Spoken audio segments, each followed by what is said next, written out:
Here we go.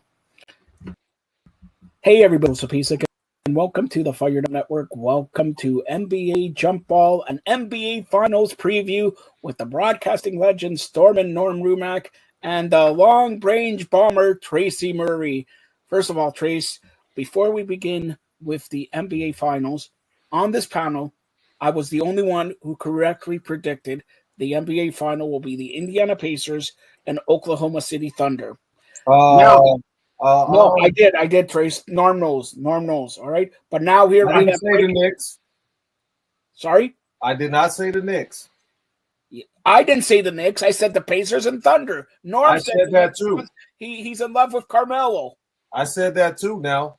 I said it was Pacers. I said it was Pacers in 7 and OKC in 6. Now I didn't get the games right, but I called these two teams. Yes. See, me and you, Norm is always. See what he tried to pull? What he tried to pull, Norm? See, but Norm got it wrong. Anyways, before we get to the preview, I got it wrong. Yeah, he gets everything wrong. You know, he's a little Michigan. All right, so look, rumors are circulating around, and probably you've seen it also on ESPN, that the Greek freak Giannis is mutually interested in coming to the Raptors. The Raptors are now talking to Milwaukee, talking to Minnesota, talking to Portland, talking to Chicago to make a historic 5-team trade. And Raptors presumably are going to get the Greek freak and maybe some guy named Durant to team up in Toronto. But forget about Durant right now. What are the chances? Have you heard this? And what are the chances of the Greek freak Giannis coming to Toronto? I haven't heard of it. The chances of Greek freak getting there is a lot higher than Durant getting there. Durant's losing a lot of money getting there, and kids from America are very conscious of how much money they're going to lose. So Durant might be turning that one down. But Greek freak, he'll take it. I mean, Greek freak would, this is the most money he's ever made in his lifetime, and his generations of families was taken care of in Greece. So, taking a little bit of a pay cut to go to Toronto, it won't be a problem for him because the way they live over in Greece is very, very simple.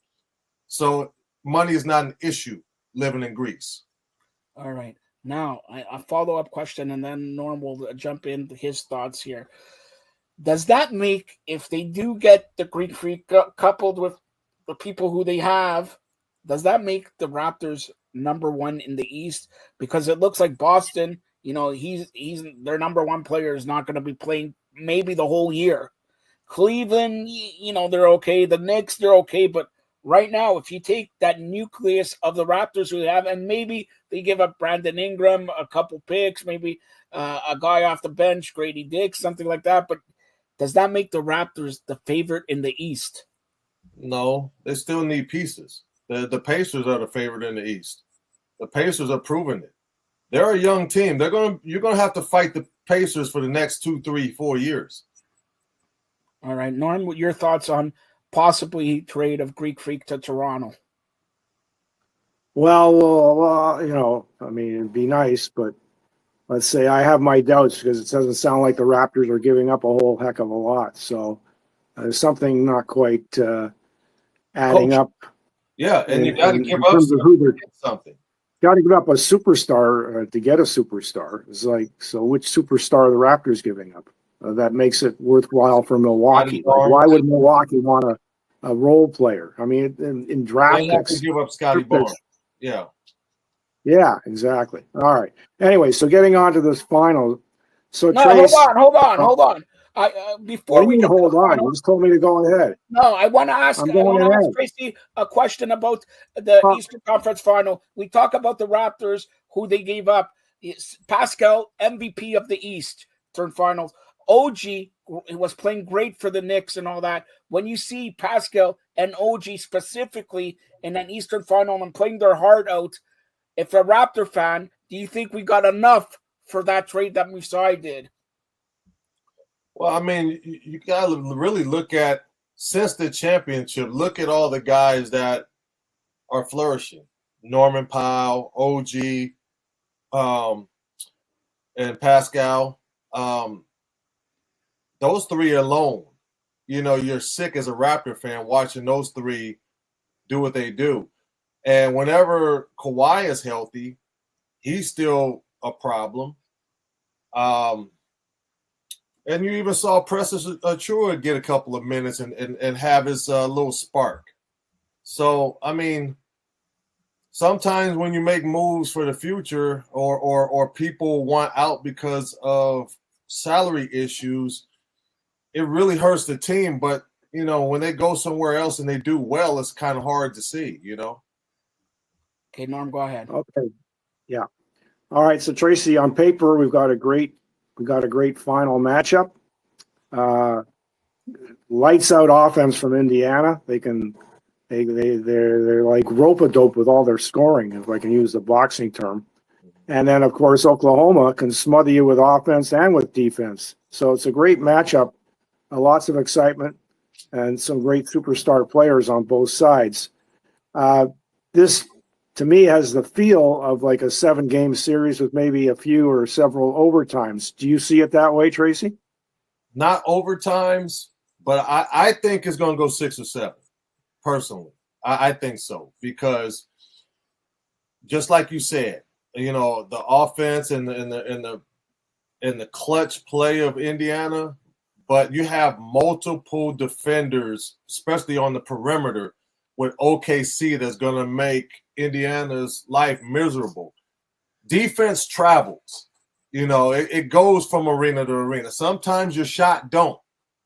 When OKC's shot is not falling, their defense is in place to where it keeps them in most games, to where maybe at the end, Shea can carry them to the victory, And there's multiple threats on each side, on the Pacers and OKC. It's going to be a good series. I think it is. All right. So talk about the Canadians. I'm speaking like Captain Canada now. Yeah, you are. I'm on point. He's on location. I sent him to Timbuktu. Now, the other question is the Canadians in this final and all that, because Oklahoma, okay, I don't know how many Canadians have been in Oklahoma, but Shea winning the MVP, and he's been the best basketball player this year, and he's proud to be a Canadian. Then you got Indiana, they got a couple Canadians from Montreal and all that. Do you think this in Canada, do you think it will be the highest rated NBA final? In Canada, absolutely. Absolutely. Because, you guys are proud Canadians. And I am. Norm's not. The MVP of the league is Canadian, and he is in the finals. I'm pretty sure all of Canada is going to be tuned in. All right. So he's calling 6 or 7 for Oklahoma. Now, yes. I'm going to ask you this. Let's say Indiana stuns the world. Mm-hmm. How big a surprise is that? I don't think it's a big surprise. As I say again, you have multiple threats on each side. Both teams score the basketball. Both teams can shoot the three. Both teams actually can defend. It's just that OKC is a tad bit bigger. They can protect the rim a little bit better. So I'm looking at that when it comes down to it, is that they can protect the rim a little bit better. They both have perimeter defenders. They both have guys that can knock it down. They both have that number one guy that's going to attack at all times. So they're pretty much a mirror image. It's just that OKC is a little bit bigger. And so Tracy, no one is surprised by what Shai Gilgeous-Alexander has shown.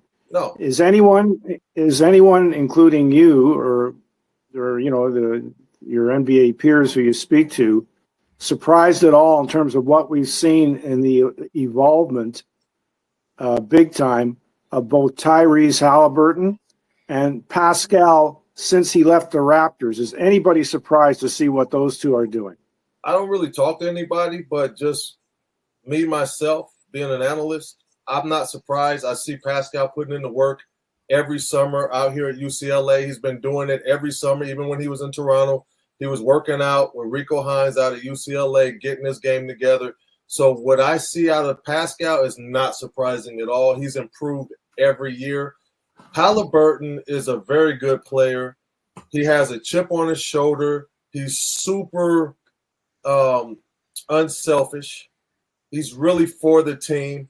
I mean, anybody that you see get 15 assists and no turnovers, I mean, he's making the right plays. So when you make the right plays, you're unselfish, and you can score the basketball, you should be playing at a high level. And he has the ultra green light. So I am not surprised with anybody that's in the finals right now and how well they're doing individually or as a team. They deserve to be there. All right, let me do a follow-up question before Joe comes back in. Trace, please share with us your scouting report on both coaches.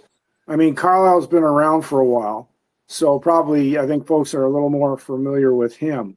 But give me your perspective on both coaches and what areas they particularly excel in as head coaches. I really don't know the OKC coach like that. He wasn't.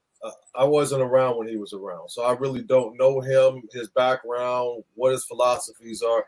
But I was coached by Carlisle.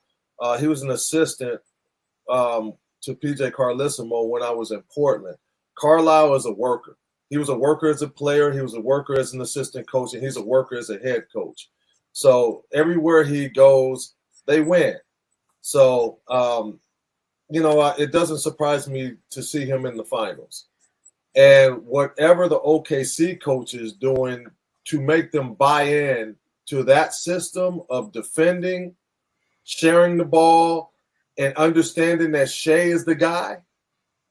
Sometimes people that are right there, like a Williams or Chet Holmgren, that feels like, hey, I'm here too. Sometimes that can be a problem, but they're buying in and they're really supporting each other. And Indiana has the same philosophy. They're buying into Halliburton. They're buying into Pascal. So when you have a total team effort, a total buy-in, this is the result of why both of these teams are in the finals and why both coaches are really good.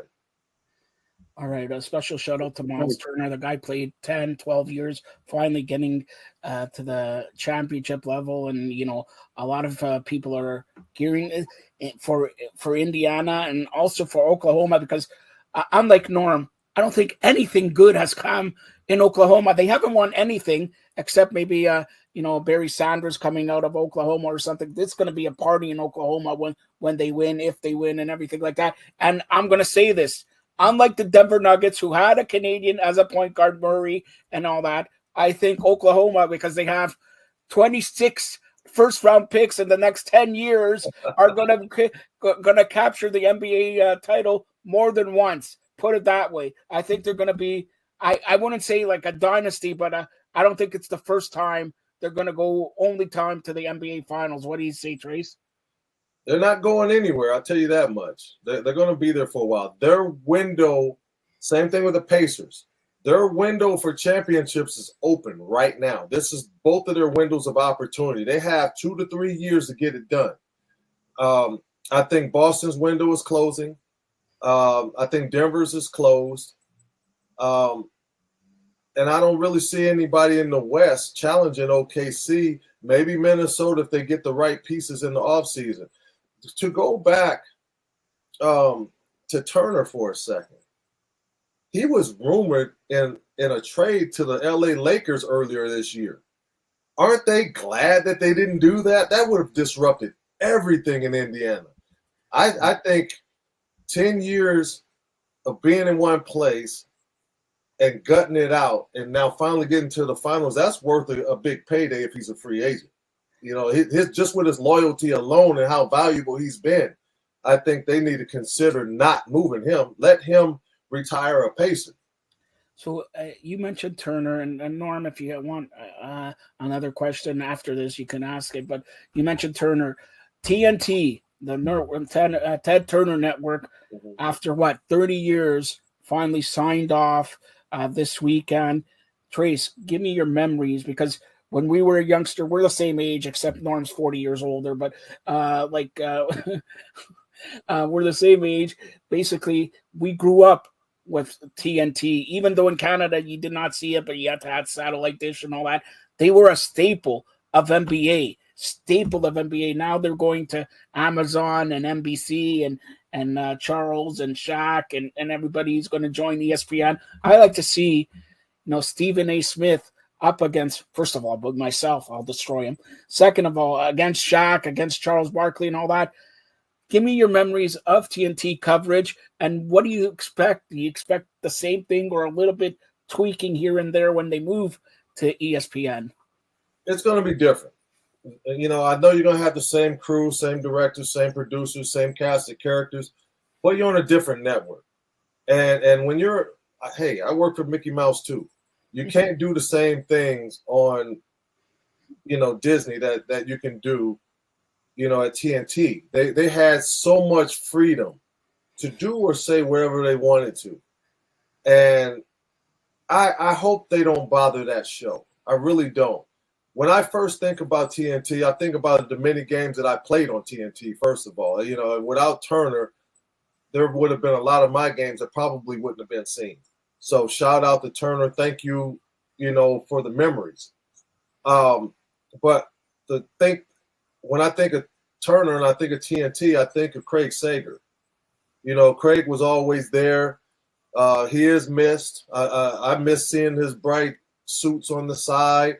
He was, a phenomenal reporter, great person. Ernie has always been great.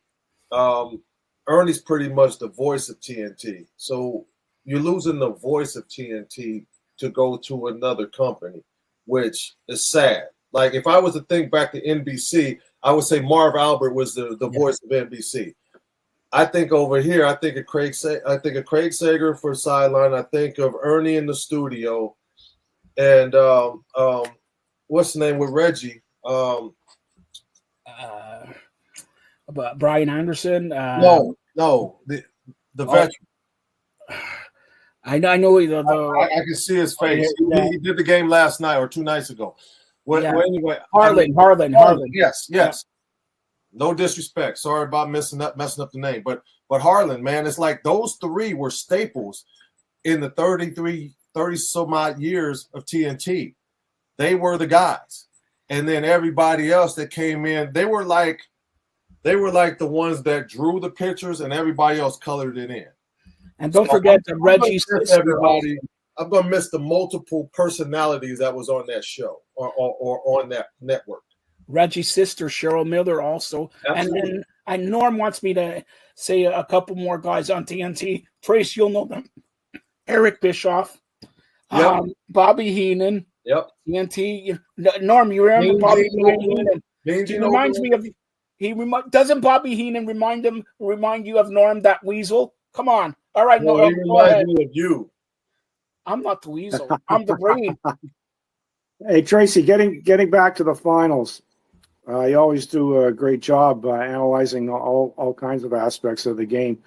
Aside from the superstars, who we've talked about at length, who are the, for lack of a better term, I'll use the terminology, role players on both sides? Because sometimes it's not the superstars. Sometimes it is the superstars who decide a series, but sometimes it's your depth players who can make the difference in series where your star players are going to get double and sometimes triple team coverage. So who are those role players that can make or break a series for both sides? Well, I think OKC has 3 stars in the Pacers have 2.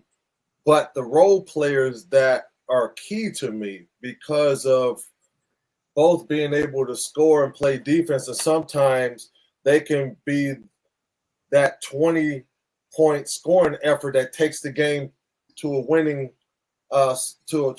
side, and that is Neesmith for the Pacers and Dort for OKC. Those 2 guys are really important to their teams. They are both lockdown guys that can score the basketball. And when Dort gets hot, he saved OKC in the series, hitting 3 threes in a row, 9 points within like 5 minutes, and it turned the whole momentum of the game around when they came back in one of those games. And then you got Neesmith, who caught fire for 31 in a game. It's like they both guard the best player, and they both have potential of going off. like knocking down threes. So those guys are very key. All right, Norm, do you have any final questions? Because I know you've been waiting for this. I got to ask Tracy a couple of wrestling questions since it's Money in the Bank with weekend, all right? So, Norm, do you have any final questions? Do I have any final questions? All right, yeah, one hour more. to ask the questions. Come on. Right. Okay. Sometimes when you get a small market matchup, and this is smaller, not the smallest, but the small market matchups, sometimes the league executives will worry. But I would think I'll include myself, an average basketball fan, I'm intrigued by the matchup because of the roster they have and the excellent seasons both clubs have had and the trail they've gone through to get to the finals. So to me, I don't care if they're playing, out of Indianapolis and out of Oklahoma City. I could care less. I love the matchups and the potential for exciting basketball. Does the NBA feel any differently about this matchup in the finals? I'm sure they would want a bigger market when it's coming from the NBA, but when you have two really good teams like this that mirror each other, put on your marketing hat and get to work. Get to work on marketing this series. That's your fault if this series doesn't get marketed the way it's supposed to be. That's what you get paid billions of dollars for, is to market what's in the finals. Big market or small market. You don't have to work when it's a big market. You have to work a little bit when it's a small market. And you got two really good teams with star power on there, great role players that mirror each other. They're letting them play. Hell, they've been letting them play like it was the 90s. There's been physical play. This is a great matchup for 6 or 7 games. Get to work on your marketing. That's right. And what a segue. Like, we planned this all. I'm marketing myself here. Me and Pat McAfee have a bet. Pat McAfee's betting on the Indianapolis Pacers. I'm betting on the Canadian Shea and Oklahoma. If I win, I host the Pat McAfee show. If he wins, I'll give him Norm. All right? So that's it. That's the bet we have on here. All right. Norm, that's your final question, because we got to talk some wrestling, because Tracy's got to go out the door here. Money in the Bank. First of all, you gonna take that, Norm? Yes, he'll take anything I give it to him. Now, here we go. Trace, it's in Los Angeles. Are you gonna be there? Not sure. My daughter has games this weekend, so that's always first and foremost. So I'm not promising that I'm gonna be there. Hopefully, I can be around some of the guys, maybe see them somewhere else. But the event, I may not be able to be there. All right. So quickly, who do you think's going to win the men's Money in the Bank? I haven't really been following it this week, Norm, for the last couple weeks. I don't even know who's all in it, to be honest with you. I knew you were going to say that. So LA Knight. I got something that's a little bit. It's. I know it's time, but it's a little disturbing. Disturbing meaning just upsetting for a guy that's been there over 30 years to get released. R-Truth is one of my dear friends. He's been a heck of a wrestler for over 25, 30 years in that company. For him to be released was really kind of sad, to be honest with you. But it's no different than us retiring or us getting cut at a certain time in our careers, where the youngsters have to be promoted and the older has to go out the door. So shout out to R-Truth, one of my buddies, and I hate to see him go. He's had a hell of a career. And by the way, in case you didn't hear, Carlito's contract's not going to be renewed, so Carlito's out the door next month. And Valhalla, Sarah Logan, has been released today. So those three have been released, and everybody in the wrestling world wants you read it, and because he made a statement. Ron Killings, that's his name. He made a statement, and everybody, is this true? This can't be true, and all that. So, because here it is, he was main eventing on Saturday main event against John Cena. All right, at the Saturday night's main event, and I think that was, without saying farewell, I think that was his farewell match. That was he's 53 years old. Yeah, so he's my age. A little bit older, and Carlito's 46, and they're starting to get all these youngsters and all that. But I'm telling you, by the way, Ron the Truth Killings, a big fan of John Cena. But did you know Ron the Truth Killings was a big fan of yours and especially mine? He actually motivated me to go for the presidency of the provinces of Canada, the mayor-elect of North America. And he told me, once Oklahoma wins, run for the mayor of Oklahoma. So, Norm, I can't do all this, so I'm sending you down in 2 weeks. Once they win the championship, you got to get me my ring, because Tracy never gives me my ring, even though he won two rings. You got to get me my ring. And anything else cool in Oklahoma? One. I got one. Sure. All right, you got one ring. Where is it? It's in the safe. Oh, it's in the safe because Norm steals Yeah. it, right? All right, go ahead. Tracy, don't you think that Joe is like kind of working me to the right down to the grinding stage? It's like Tracy, I need Norm. You got to get him off of you at some point. Hold on, Norm. Tracy, what if I put you in? Tracy, I've got a great idea. How about if I put you in a steel cage match with Joe in the ring? First of all, and I wager big shekels on you, Tracy. Tracy, what kind of a job do you think you could do on Joe? Hold on. Put us in a steel cage. He'll try to escape. Put us in a cell.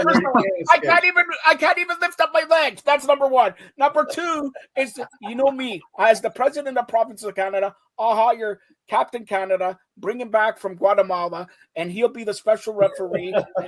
Come on. All right. So there you go. But anyways, we're going to conclude NBA jump ball. Tracy Murray says Oklahoma in 6 or 7 games. Correct, Trace? Yes. All right. Norm, what do you say? Well, I you know, my heart beats. 1 second answer. My heart. I don't want a 6-minute answer from you.